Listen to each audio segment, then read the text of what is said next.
There have been reports of attacks against Saudi ships overnight. Pakistan unequivocally condemns the continued threats by the Houthis against the Kingdom of Saudi Arabia and commercial shipping in the Red Sea, which we have stated endangers regional security, freedom of navigation, and global trade. Pakistan reaffirms that any hostile act against Pakistani-flagged vessels or Pakistan's maritime interests will be regarded as a grave threat to our national security. We reserve the right to take all necessary measures in self-defense consistent with international law.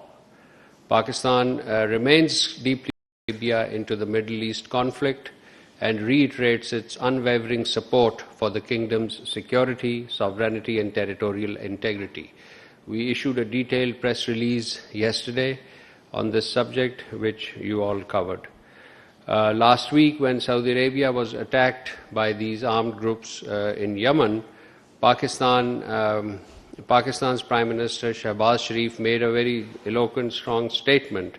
The Prime Minister warned that such attacks have, quote-unquote, the potential to further undermine regional peace and stability. Given that the escalation has continued, the words of our Prime Minister resonate even more profoundly. Amid growing hostilities and armed attacks, Pakistan reiterates its call on all parties to exercise restraint. Pakistan is continuing its diplomatic outreach in support of dialogue and diplomacy. In this vein, Iranian Foreign Minister Iskandar Momini visited Pakistan this week. During his visit, he met our Prime Minister, the Interior Minister, as well as he held an important meeting with the Chief of Army Staff, Chief of Defence Forces and Chief of Army Staff. The visit reflects the two neighbours' close coordination on regional developments and Pakistan's continued diplomatic engagement with Iran. Pakistan has repeatedly called for restraint by all sides and stated that the dialogue remains the only viable solution to prevent a regional conflict. And in the similar vein of our advocacy for dialogue and diplomacy, on 18th July, Deputy Prime Minister, Foreign Minister, Senator Mohammad Ishaq Dar spoke with the Kuwaiti Foreign Minister, Sheikh Jarrah Al Sabah, on regional developments, emphasizing de-escalation, respect for sovereignty and implementation of the Islamabad MOU. Both sides agreed to remain in contact. Yesterday in Manila, the Deputy Prime Minister, Foreign Minister, Senator Mohammad Ishaq Dar met with the Egyptian Minister for Foreign Affairs, Immigration and Expatriates, Dr. Badr Abdul Ateh. This was on the sidelines of the ASEAN Regional Forum, and I'll explain about the ASEAN Regional Forum in a little while. But let me focus on this important meeting between Pakistan and Egypt's foreign ministers. The two leaders reviewed developments in the Middle East and underscored the importance of de-escalation and dialogue, while emphasizing respect for sovereignty and territorial integrity of all states. They also discussed the broader implication of regional instability, particularly for global maritime trade, energy security, and world economy. In Manila, the Deputy Prime Minister, Foreign Minister also held a very important meeting with the Foreign Minister of Oman, Syed Badr Abdul Hamad Al Busaidi. The two leaders exchanged views on the latest regional and national developments. The Omani Foreign Minister appreciated Pakistan's constructive role in promoting dialogue, de-escalation, and regional peace and security.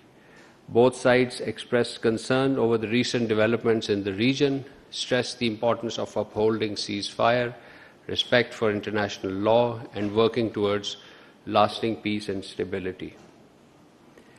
The outreach of the Deputy Prime Minister, Foreign Minister, ladies and gentlemen, will continue in Bishkek, where he will be arriving today, inshallah, to lead the Pakistan delegation to the Shanghai Council of Foreign Affairs, CFM, the Council for Foreign Affairs, Foreign Ministers. This is the Shanghai platform for the member states' foreign ministers meeting. He will be in Kyrgyz Republic from 23rd to 24th July. I think we are about to issue or probably have issued a curtain raiser on this.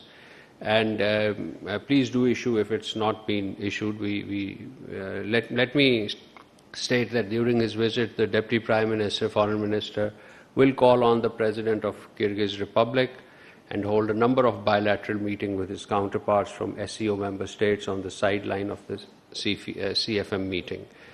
The Deputy Prime Minister, as I said, is in Manila, where he reached yesterday to lead Pakistan's delegation at the 33rd ASEAN Regional Forum, ARF, ministerial meeting.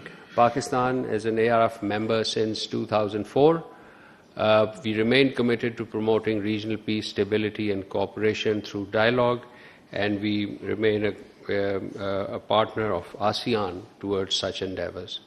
On the sideline, the Deputy Prime Minister, Foreign Minister is holding bilateral meetings with the Philippine counterparts and other participating dignitaries.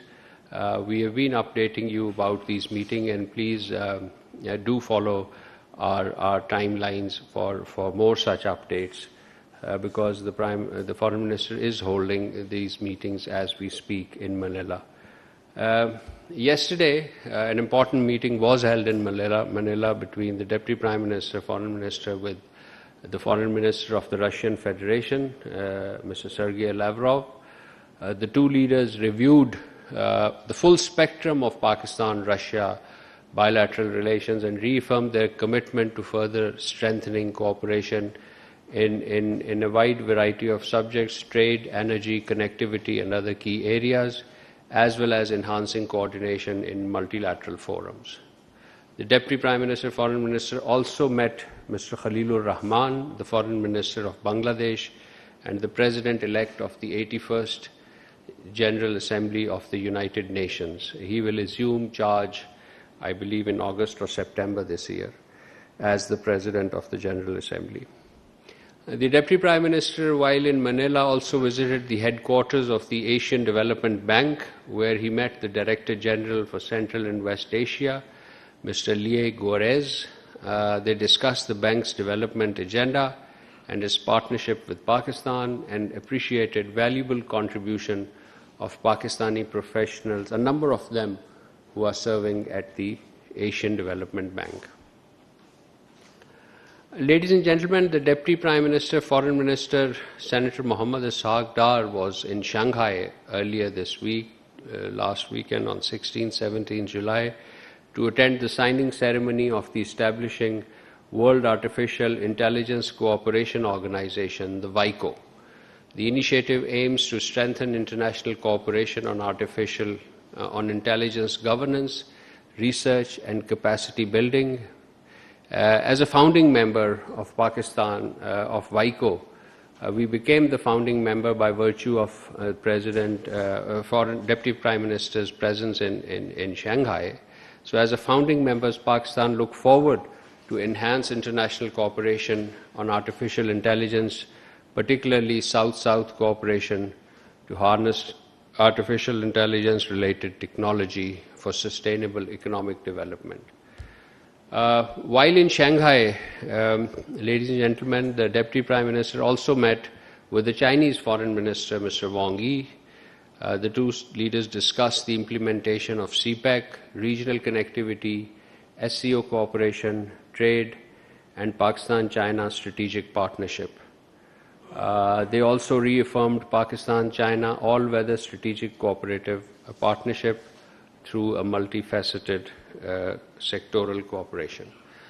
Ladies and gentlemen, you are aware Canada's Foreign Minister Her Excellency Anita Anand paid an official visit to Pakistan on 20th July 2026. This was the first visit by the Canadian Foreign Minister to Pakistan in the last 20 years. She met the Deputy Prime Minister, Foreign Minister here in the Ministry of Foreign Affairs, where official delegation level talks were held, and also met our Prime Minister. Both sides discussed bilateral trade, bilateral relations, trade, investment, regional and global developments, climate cooperation and people-to-people contacts. Pakistan and Canada also signed a protocol on phytosanitary import requirements for genetically modified canola intended for food, feed and processing, facilitating agricultural trade between the two countries. They also agreed to expand cooperation in trade, investment, security, development, reaffirming their commitment to institutionalizing the bilateral engagement. With these remarks, ladies and gentlemen, I conclude my opening statement, and I would be ready to take question answers.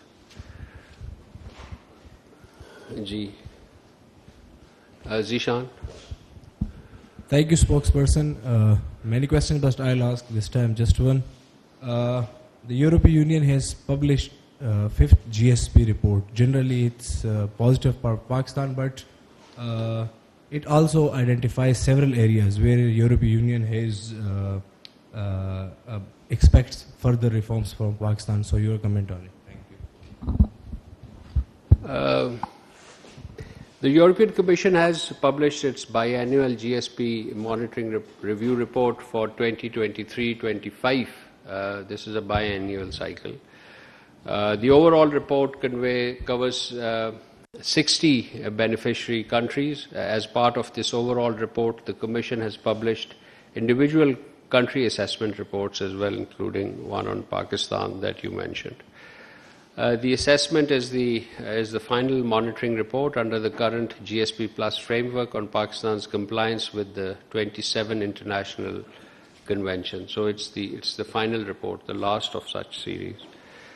We appreciate the assessment report's acknowledgement of Pakistan's legislative progress during the reporting period and the country's continued compliance with the 27 international conventions. Nevertheless, I would be remiss if I do not express disappointment with the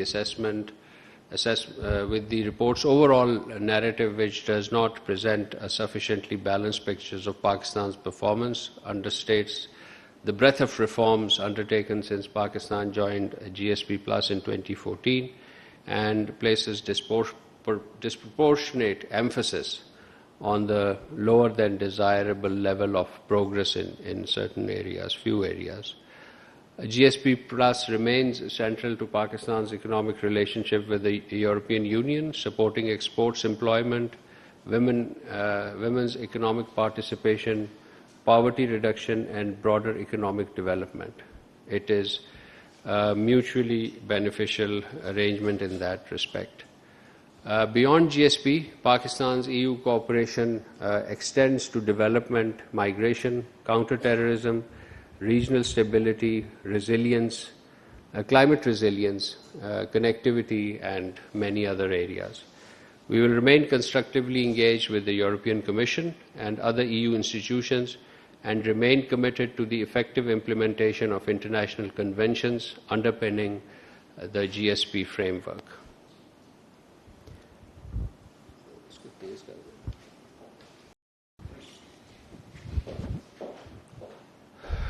Anas? Thank you so much, spokesperson. The Amnesty International has yesterday published a report on the strikes by Pakistan in Kabul and the alleged one on, as they said, on a hospital of sorts. Without much new evidence, what is Pakistan's response on the matter? Yes, this report was published and we have seen the report. We completely reject the allegations made by Amnesty International. It is unfortunate that such serious allegations have been presented without any credible evidence. The Taliban regime continues to maintain a permissive environment for a range of terrorist organizations, including Tehreek-e-Taliban Pakistan, the Balochistan Liberation Army and other affiliates. The freedom to undertake terrorist activities allowed to these listed organizations, their access to bases and sanctuaries on Afghan soil, as well as ability to recruit, finance and execute cross-border attack, constitutes a serious threat to regional peace and security. Thousands of innocent Pakistani citizens have been martyred and injured because of Pakistan's terrorist attacks, which have been planned, financed, supported and carried out from Afghan soil. all under the watch and patronage of active facilitation by the Taliban regime. No responsible state can remain passive when its civilians and security forces are repeatedly targeted. Any military strikes by Pakistan were undertaken in exercise of its right to self-defense under principles of necessity and as a measure of last resort, and directed only and exclusively, and let me repeat, directed only and exclusively against terrorists and their logistical support bases in Afghanistan. Pakistan's response was proportionate to the level of threat, while strictly adhering to the principle of distinction and precaution and proportionality. The scale and scope of this action reflected restraint, particularly in light of the severity and frequency of terrorist attacks faced by Pakistan. Pakistan rejects any insinuation in this regard otherwise. Pakistan calls upon the Amnesty International and the international community at large to direct rigorous scrutiny towards the Taliban regime's continued patronage of terrorist groups. The root causes that this report to address the root causes that this Amnesty International report has conspicuously failed to address. We also urge the international community to hold the Afghan Taliban regime accountable for its failure to uphold its obligations under the relevant United Nations Security Council resolution, its own commitment of the Doha Agreement and other related commitments to prevent Afghan soil from being used as a launchpad for terrorism. Pakistan reserves the right to take all necessary measures in order to safeguard its sovereignty, territorial integrity, and safety and security of its people. I thank you.